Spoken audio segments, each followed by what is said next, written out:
تو حق پر ہے یا حق کے لیے آواز اٹھا رہے ہیں؟ تو حق کے لیے آواز اٹھانا حضرت ابراہیم علیہ السلام کی سنت مبارکہ ہے۔ اب دوسری بات سنیے،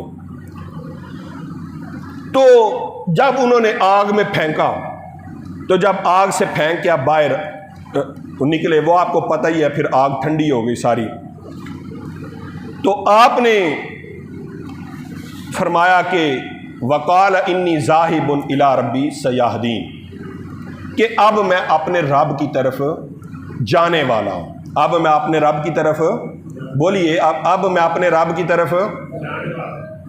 اب اس بات کا کیا مطلب ہے کہ میں اپنے رب کی طرف جانے والا ہوں؟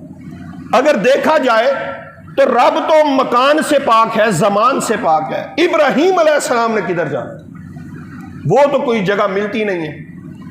اور اگر یہ سوچا جائے کہ رب کی طرف جانے والا ہو، رب کی طرف تو وہ بندہ جائے جو نہ ہو پہلے۔ ابراہیم علیہ السلام تو خود رب کے محبوب تھے، رب کے نبی تھے، خلیل تھے۔ یہ کیا ہے؟ دیکھیے، یہ بات ہمیں سمجھانے کے لیے ہوتی ہے۔ ابھی دور حاضر میں بھی اس کی ایک ایگزامپل پائی جا رہی ہے، لیکن اس کی بڑی فضیلت بھی ہے، لیکن وہ بات سیاسی ہو جاتی ہے، آپ خود ہی سمجھ جائیں، چونکہ میں تو سیاسی بات نہیں کر رہا، میں ویسے آپ کو سمجھا رہا ہوں۔ جب بھی دشمن کا خدشہ ہو، جب بھی دشمن کا خدشہ ہو، ہمارا ایمان مشکلات میں ہو، شر بہت زیادہ ہو، تو اس ایسی جگہ پر چلا جانا جہاں پر ہم سکون حاصل کر سکے اور سکون میں رہ کے رب کو یاد کر سکے، اس کا مطلب ہے کہ میں رب کی طرف جانے والا ہوں۔ تو ابراہیم علیہ السلام نے اس وقت دیکھا، سوچا کہ ادھر جس کو بھی حق کی بات کہی جائے وہ تو میرے مخالف ہو جاتا ہے۔ تو ابراہیم علیہ السلام نے وہاں سے کوچ کر کے کسی دوسری بستی میں لے گئے، تو آپ نے فرمایا وقال انی ذاہب الی ربی سیہدین، اب میں اپنے رب کی طرف جانے والا ہوں، یعنی تم کو چھوڑ کر اب میں اس کی عبادت میں مگن ہونے والا ہوں۔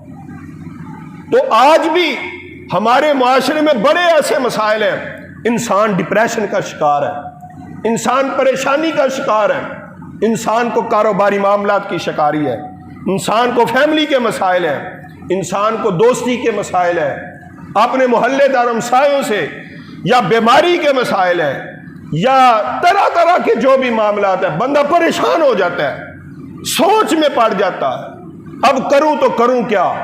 تو پھر وہ ایسا مسئلہ، یا پھر بندہ گناہوں کی دلدل میں چلا جاتا ہے، چوری میں مبتلا تھا، شراب میں مبتلا تھا، بد نگاہی میں مبتلا تھا، گندگی کے کاموں میں مبتلا تھا، جھوٹ میں مبتلا تھا، یا کسی بھی گناہ والے کام میں مبتلا تھا، تو وہ گناہ والے کام کو چھوڑ کر سچ کی طرف چلا جائے، گناہ کو چھوڑ کر نیکی کی طرف چلا جائے، بدی کو چھوڑ کے بلائی کی طرف چلا جائے، اس کو کہتے ہیں میں رب کی طرف جانے والا ہوں۔ تو اگر مجھ میں سے اور آپ یا سننے والوں میں سے کسی کے اندر بھی ایسے مسائل پائے جا رہے ہوں کہ بندہ طرح طرح کے گناہوں میں مبتلا ہو، تو اللہ تعالیٰ سے وہ معافی مانگے اور معافی مانگ کے کہے یا اللہ آج مجھے معاف کر دے، اب میں تیری طرف ہجرت کرنے والا ہوں۔